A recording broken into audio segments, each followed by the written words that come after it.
Hello guys, Starting Machine here, and this is Ducati Xdiavel V4.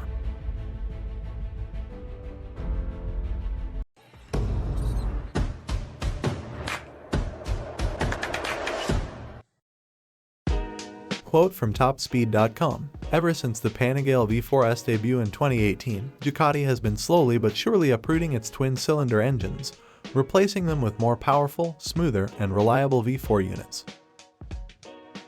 With the Panigale and Multistrada already sorted, the Bologna brand is now readying a Diavel V4 which has been spotted testing by Motorrad magazine.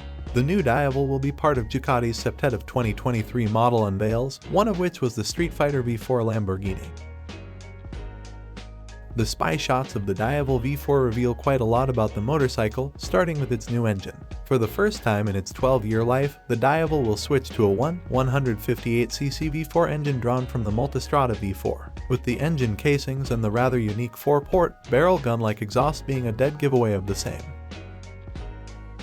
Of course, there's a high chance Ducati will alter the engine characteristic to prioritize torque against peak power for the cruiser, but we still expect upwards of 170 horsepower from the Diavel V4. For reference, the Diavel 1260 currently pumps out 162 horsepower from its twin-cylinder engine. Apart from this, there are notable design differences, too. For starters, the Diavel V4 adopts a new all-LED headlight with longer DRLs alongside a redesigned tail. Even the 10-spoke wheels are new and take inspiration from the Xdiavel S+. If you look closely, you can also spot new boomerang-shaped radiator shrouds, a beefy new underbelly, and a new split seat with a Diavel V4 logo. Well, that's our review of Ducati Xdiavel V4.